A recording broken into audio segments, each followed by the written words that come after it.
Hey everybody, so today I'm going to be making a video in response to a couple of comments that was on an older video that I made about feminism. I don't remember what video it was, but the comments I thought needed to be addressed, and about 3 people made comments kind of related to the same stuff, so I thought that I would go ahead and make a video to address them. And just a little quick side note, this will probably be the last video that you see for a while, and that's just because I'm going back to school. I'm going to be a lot busier, and I'm also doing like 2 internships and a bunch of other stuff. So I'm just not really going to have time to make videos.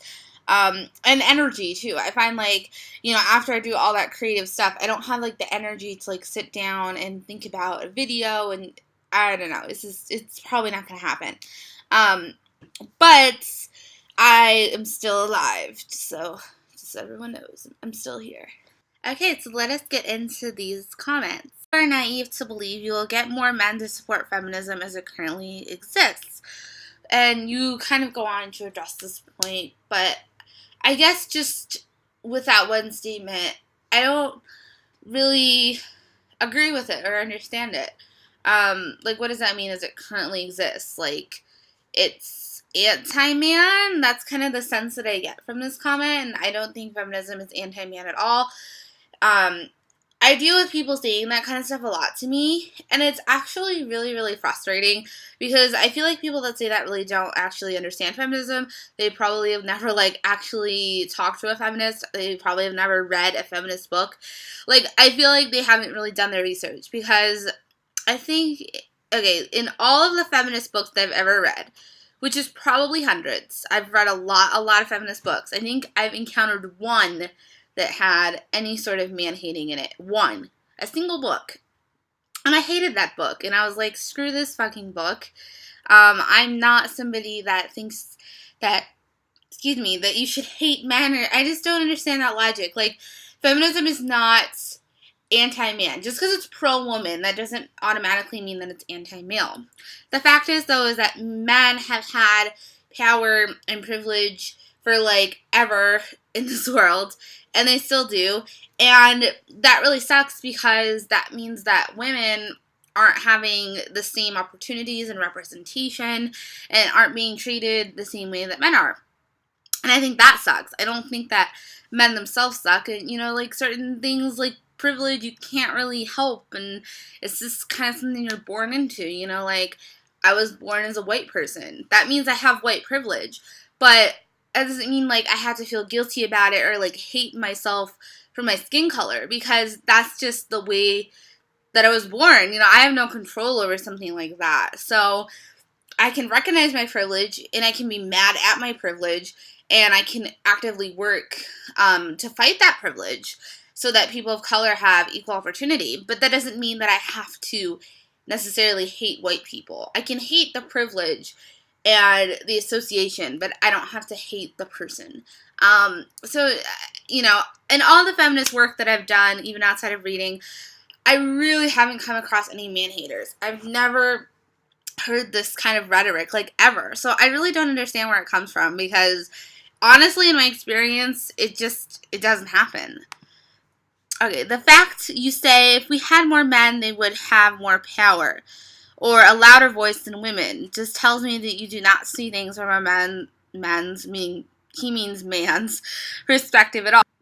Well, I'm not a man, but I don't think that means I don't, understand how men can think about some of these things. I've had a lot of conversations with men, and I kind of understand the mindset, too, because, as somebody that has white privilege, for a long time, I didn't really, think or understand that. So I understand the mentality, and in a lot of ways I think that's more important than understanding what is the male perspective. First of all, the male perspective, I have to get into all this feminist theory now, because it's okay, the male perspective, this assumes that there is a gender binary and that men and women are inherently different, and biological determinism, and okay, I I don't believe that, like, there's a male perspective and a female perspective or whatever the fuck. You know, I don't think just because you have a penis or a vagina, like, suddenly you, like, think about everything differently.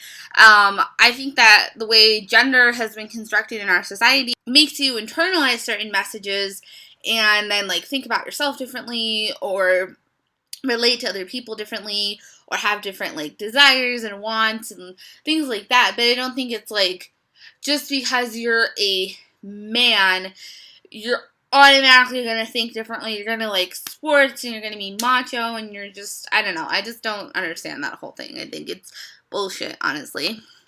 And I don't understand. If we had more men, they would have more power. Like, I don't even understand what that means. If we had more men, like, as in, if there was, like, male domination in numbers, like, they would have more power than women or something. I mean, yeah. I mean, I don't see how that's, like, something weird. I mean, males have power in society, so I don't understand this whole, like, more men, more power. And men do have a lot of voice, okay? I shouldn't have to, like, justify this with statistics for you. I fucking hate having to do research for other people. So, if you don't believe that males have a lot of voice, like, please just do some research because I am not going to waste my time trying to talk about this. I'm sorry, it is true. And no matter how many times you try to invalidate my points and say that it's not true, that's not going to make it untrue, hun.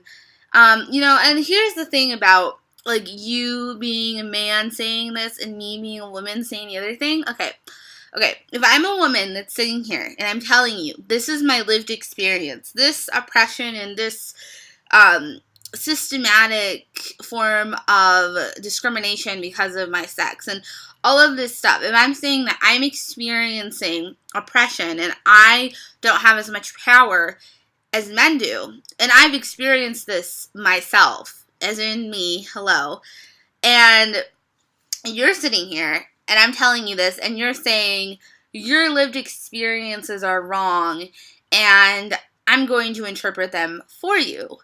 I'm sorry, that is just total bullshit. No one is going to sit here and tell me that my experiences are wrong or that what I've gone through doesn't make sense to them, so therefore it's not true. If I'm a woman, and pretty much probably every woman in some way, they may not talk about it the same way I do, they may not use the same terminology that I do, but pretty much every woman will talk about oppression and being oppressed because they're women. So all of us are sitting here saying this to you, but you're saying, no, I'm going to interpret your lived experiences. No, your lived experiences are obviously wrong because I haven't experienced them and I don't understand them. Like, does that even make sense to you? Does that even make sense to you? Because to me, that is you trying to turn this around on me and make me have to justify things that I've gone through, and, you know, you can just sit over there and pretend like nothing is wrong, nothing is awry. This just isn't working. So I'm sitting here telling you this, and if you don't listen, then obviously you just don't care. As to you not being more powerful than a woman of the same background, I mean, you can't, I don't know if you can really make a statement like that across the board. I mean, you're trying to say that, like, if there's a woman in the same position as you with similar background, which that actually is a qualifier that pretty much destroys your whole argument.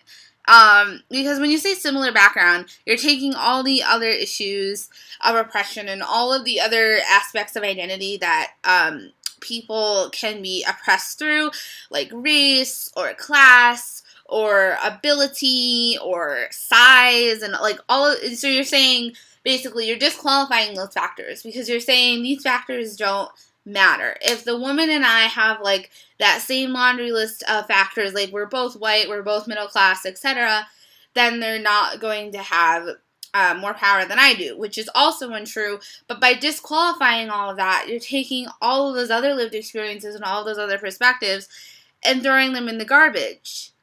And that doesn't make sense, because that's also a part of somebody's lived experience, you know, like how much money your family had, what race you were, what kind of school you could go to, you know, if you're able to go to school, if you have the ability to, you know, that's all going to affect how you're being treated in the world and how you've lived in the world. And so to say like that stuff doesn't matter and that's just disqualified, I mean, that tells me that you don't really understand how oppression works, and you don't understand intersectionality, which is basically what I was just saying. Intersectionality means that you're looking at all different aspects of somebody's identity and all of the different areas that they either have like oppression and privilege, and looking at that and looking at them as a whole person with all kinds of different lived experiences, you know, whether they're in the oppressed group or the privileged group, and not just dismissing them and not just denying them. Because it's important, in order for us to fully understand all of these different perspectives, we have to take all of them into account. So that's intersectionality, and you can research it more, and it's really cool. But my whole point, that was kind of long, is that basically by saying that and disqualifying that, you're saying intersectionality doesn't matter. Now, in terms of like, does a woman have as much opportunity as you do, similar background? No, she doesn't. I'm sorry. You might think so. It might seem like that on the surface. The reality is they don't. You know, a white woman is going to make 77 cents for every dollar that you make as a white man. I don't call that the same amount of power. If you have two equal resumes and one of the names is a male name, and then the other resume that's the same resume, the name is just changed, the other one's a female name, the male is going to be hired more, deemed more hireable, and given a higher starting salary. I don't call that the same amount of power. You know, and I can go on and on and on. There's so many examples of things like this where men and women don't have the same amount of power. You might not just be like aware of all these structural factors, you know, like hiring process, you don't typically know how that happens unless you're in the actual process. And even then, you know, the male versus the female resume, a lot of that has to do with an internal bias, an internalized sexism that we all carry. So, you know, you probably aren't going to be like, well, I'm going to put this person at a lower starting salary than this person because they're a woman. You're probably not going to say that, but you're probably going to find some other way to justify it. But really, it all, obviously, like with that, when the only difference is sex, obviously the difference comes because of us. So it's not the 1950s. No, it's 2013, and there was definitely more sexism in the 1950s. That doesn't mean that there's no sexism in 2013.